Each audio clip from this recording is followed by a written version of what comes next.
Hello, everyone. Dr. Vicky here, speaking to you from the Seeds of Transformation Healing Center. We're going to be doing the Taroscopes today. This is the Taroscopes for the sign of Pisces for the month of November 2024. That includes Pisces Sun, Pisces Moon, or Pisces Rising. Before we get started, I want to welcome my new subscribers. Welcome to this wonderful community of like-minded souls whose I think greatest aspiration is to make the world a better place. So welcome, welcome.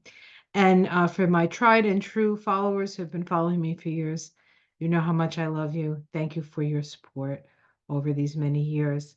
I do have a little bit of a announcement to make. I have been pondering for a while now. I'm a little bit of a procrastinator to start a channel here on YouTube. I feel as though a channel will give me a little bit more latitude and I can actually say a few more things than I can say without a channel. So if you would like, I will let you know. I am shooting for the beginning of 2025, so January 2025, and I am actually doing a special little astrology Kabbalah for all the signs for the whole year.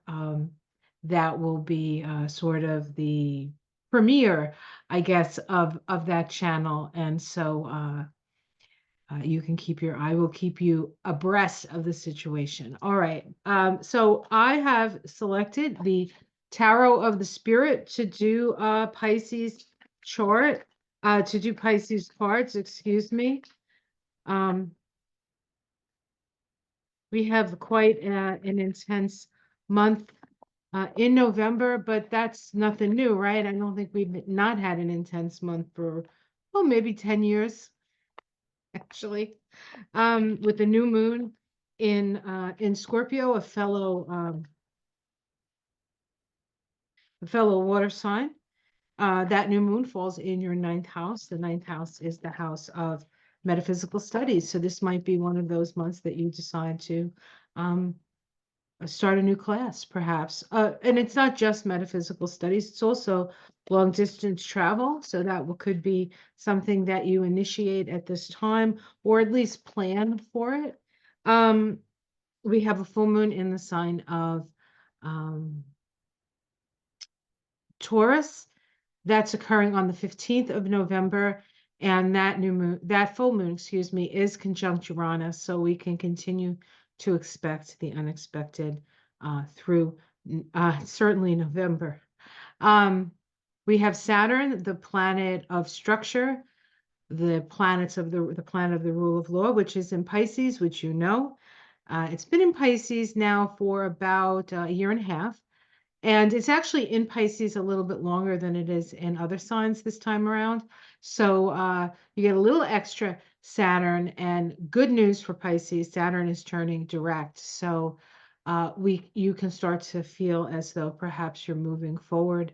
This is all happening in your first house, Pisces. So you could feel a little bit um, not not not up to snuff. Um, and this month we have Mars, the planet of action, move from Cancer, where it starts the month, into Leo. Once it moves into Leo, it moves into your house of health. And so you do have to be careful of inflammation, inflammatory processes, and the like. Um, the um, the sixth house for Pisces is um, ruled by Leo, which is the heart. So any kind of strange heart fibrillations, palpitations, okay, just get it checked out, right? Just get it checked out. I'm not saying anything's going to happen, but this is a time Mars is can be irritating energy, and in fact, Mars will be stationing retrograde in December, and then backing up out of um, of Leo back into Cancer for a while, but it's that Mars is going to be in that general vicinity. So this would be a good time to really uh, get a checkup, right? A lot of times people wait till the end of the year because their deductible has been met, and then they sort of do a lot of things right at the end of the year. So it might be a good idea for you, Pisces. We do have Pluto moving out of Capricorn pretty much for good. It's not going to be there for another 220 something years. Then we won't be around. So we don't have to worry about it. At least not in these bodies, 80 different bodies. It's moving into Aquarius. Aquarius is much more of a collective sign in a way, and it is the power to the people, and it's going to feel very different. In fact, we've had Pluto in Aquarius for a decent amount of time already to kind of understand the difference between Pluto in Aquarius and Pluto in Capricorn. But once it moves out of Capricorn, everything's going to feel completely different, and that happens on the 19th or the 20th. What do I have here? The 19th. The sun moves into Sag, right? It starts in Scorpio when that ninth house moves into Sag. So more energy in your house of career. Perhaps you'll get some kudos for the good work that you've done. All right, let me just see. And then on the 25th of the month, at the end of the month, Mercury goes retrograde. It is in Sagittarius when it goes retrograde. That is again, your house of career. So as far as career public standing, it's probably a good idea to just double check your work through the period that Mercury is retrograde. Mercury is retrograde until December 15th. So the 25th of November to the 15th of December, Mercury will be retrograde. I think the whole time it actually does spend it in Sagittarius, but let me just double check here in case I'm incorrect. It looks like it's all in Sag. So all in that 10th house. So be aware of that. All right, misunderstanding at work. All right, we're going to be doing card reading using the Good Tarot. This is by Baron Reed, Colette Baron Reed's deck. I love the art. I know I say that about all the texts. I realize I repeat myself, but it's true. It's true. I find it to be relatively a jolly deck. Some decks are like, ooh, and some decks are like, oh, this is jolly. More optimistic, I think. All right. And who couldn't use a little more optimism these days? Okay, let me just cut the cards here. All right. We start with the Messenger of Earth, the Messenger of Earth. So this is the Page of Pentacles, and pages are generally a student. So this may indicate you starting a new course of study, a new project, just sort of at its beginning stages. There's still some things to learn about how to actually manifest this. Excuse me. Crossing it is the Six of Air. This is about sort of overcoming troubled waters, or overcoming past what's the word I'm looking for? Past dis-ease. I'll call it dis-ease, but people arguing and who's right and I'm right and you're wrong and all this stuff, all of that like past. And so as a crossing card, there may be some resistance to this project in some way. And your challenge is, how do you overcome perhaps the resistance to it? And this could be, resistance from other people, but it could also be resistance, your own resistance. Underneath it, we have the Five of Water. You know, this is a card of grief. She seems aggrieved, at least, not grief, griefed. I don't think that's a word, but it's a little dramatic. There's a little drama here, but you're feeling a loss. You're feeling a loss. That's what's at the root.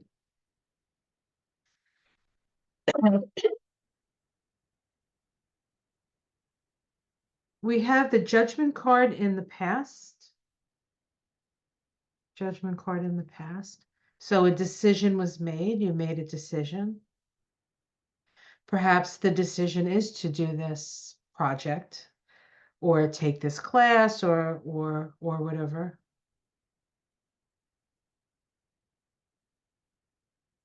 Okay, let's see what's in the sky. Ooh, the Nine of Fire. This is the Nine of Fire is generally challenging, you know, it's generally boundaries and the like, but in this deck it's different. It's like holding your dreams in your hand. Right? She's got these stars in her hand. She's holding them up.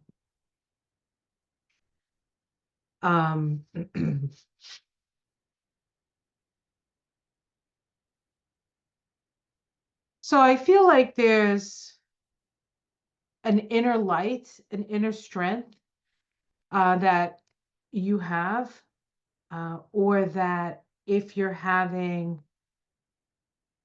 if okay, I see what this is. So the sky card is spirit, right?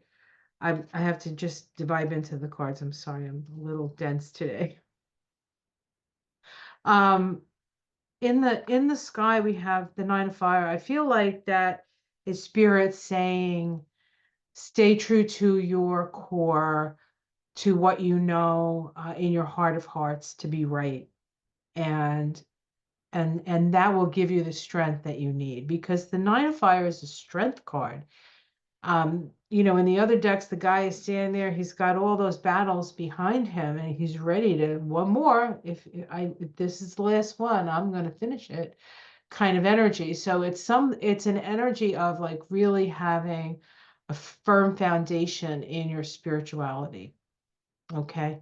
Um, and so Spirit says, have a firm foundation in what you know in your heart of hearts is right. Even though how to get there seems daunting, or like, how the heck is that ever going to happen? It doesn't matter. You still kind of need to focus uh, on your heart of hearts, especially because I think with this Five of Water is that you're feeling, you're suffering something, but I almost feel like if this doesn't like necessarily apply to your situation, then I would say this could be just your empathic nature taking a beating, because it's a very difficult time. There's a lot of people suffering, and even if you yourself aren't suffering, you can feel that energy, and sometimes it's so heavy.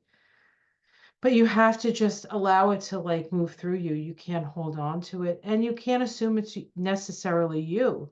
Right now, it could be you. We do need to make sure that you're taking care of yourself, but a lot of the times it's not you. In the sky, we have the two. I'm sorry. In the immediate future, oh geez, in the immediate future, we have the Two of Air. Two is about two choices. She has two little birds on her hands. I don't know if you can see that. She's got one bird in one hand and one bird in the other. But it is a balancing act. And birds wouldn't just sit on your hands. You have to have a certain poise and peace. This is actually a Libra card. So what I would suggest the next 6 weeks is just an exercise in breathing, finding balance. The energy is very sort of subtle and the like. It's very like, keep moving with the changing, the winds, how it's seen from the outside. Oh, the Nine of Cups, you've gotten your wish. You've made a wish. This is actually a Pisces card. So all your wishes are coming true. That's what people see. So maybe the resistance is not other people, but you. There's so many things to do. This is the project. I can't take on another project, but this project might be the most important one. So you're going to make time for it, or you're going to reorganize and reassess where you need to put your energy. And that's exactly what the domestic card says, the Seven of Pentacles. If there's somebody that you live with that takes a lot of your effort and a lot of your time, and you can't get to do the things that you want to do, affect the things you want to affect, give yourself the time that you need. Believe me, I understand this. I took care of my mother for 17 years, and the last 5 were very difficult. All right. So in the domestic situation, find out what your resources are. Find out who's draining. If there is somebody draining the resources, you need to prune that. Stop it in some way. You don't have to like say you're out of here. You can say, uh, we can't have like Netflix and Cinemax. Like you decide like let's cut some stuff here, so that the strength and the money and the resources can go to the tree, to the sort of to strengthening the core, strengthening the tree, as it were. Change, hopes and fears, death, transformation. So it could be either. Sometimes we want to change. We want something to happen. We want to be able to let go. Outcome 10 of air. So this is the end of something. The end of something.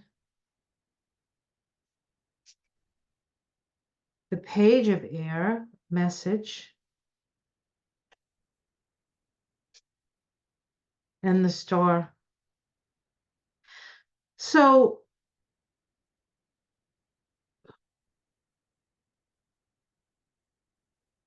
I want to say that something is coming to an end.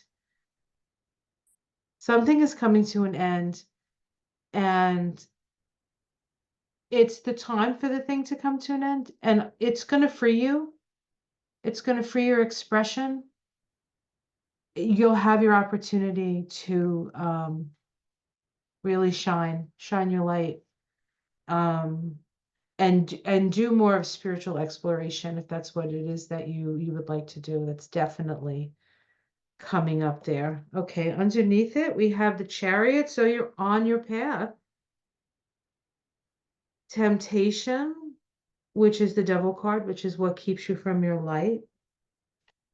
And the Empress, your fertility, your fecundity, your goddess energy. So underneath it is that you're on your soul's journey, but there is a temptation to not choose your light. And I feel in this case, it's really like you're putting all this energy into something that's not what you really need to be putting your energy into. You need to be putting your energy either into your own health or your own resources, or your own desire to learn something new. Like, what is it? What is it that you want to learn about? What is it that you want to dive into and explore? And so, sometimes it's a class, but sometimes it's like, I've always wanted to get into sculpting, but I never have the time. Like, sculpt something, even if you start small with the kind of clay you can put in the oven, right? And then sort of work your way up. But start somewhere.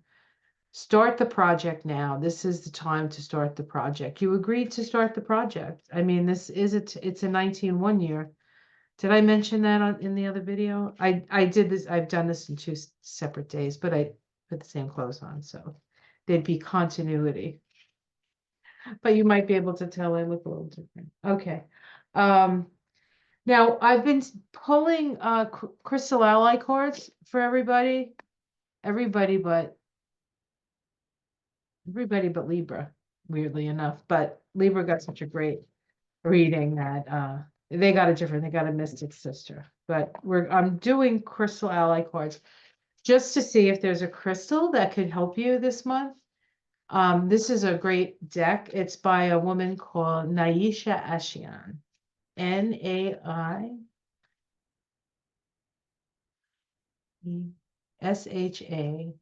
and then that backwards. Ashian. Anyway, it's called the Crystal Ally Cards, and it's the Millennial Edition. You can just Google it, you'll find it. But yeah, and it comes with the book, and she's really, really one of my favorite crystal people. She knows all the like physical. I don't know if she was a geologist or a physicist. Probably a little bit of both, right? And a metaphysician. Yeah, she's pretty good. Okay.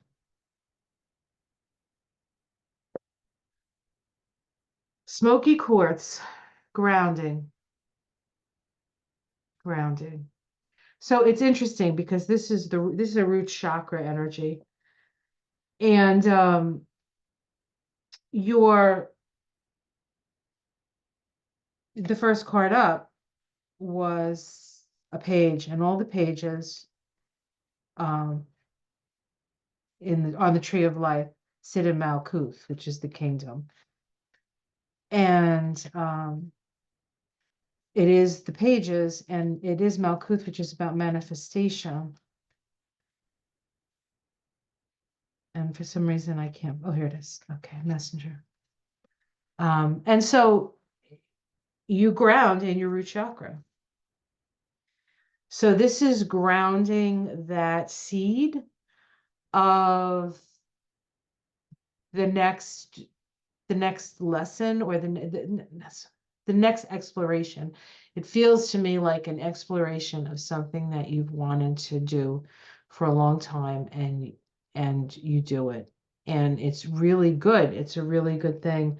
And it's a really good thing because something that has been, I think, holding you back a bit is ready to release itself, and you'll have more time and energy, and just it'll be better all around. So that's what it looks like to me. Okay, hopefully that makes sense to you guys.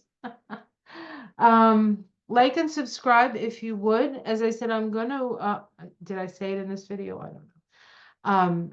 I've had this channel for years, as many of you know, but I'm going to be putting a membership up so that I can do a little bit more of my work, and I can get compensated for it, and I can help more people in that way. So that is my plan. That'll probably roll out in January. So you can, things, January is going to be like tomorrow, right? Like everything's happening so fast anyway. So you'll see the little thing comes up, right? Annoys you. Do you want to be a member? Do you want to be a member? I'll apologize up front for that. Okay. But whatever. I think it'll be good, and I'll be able to get more workout, and that's really, a good thing.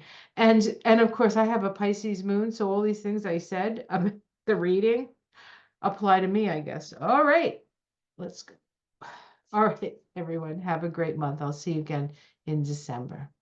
Take care of yourself. Namaste.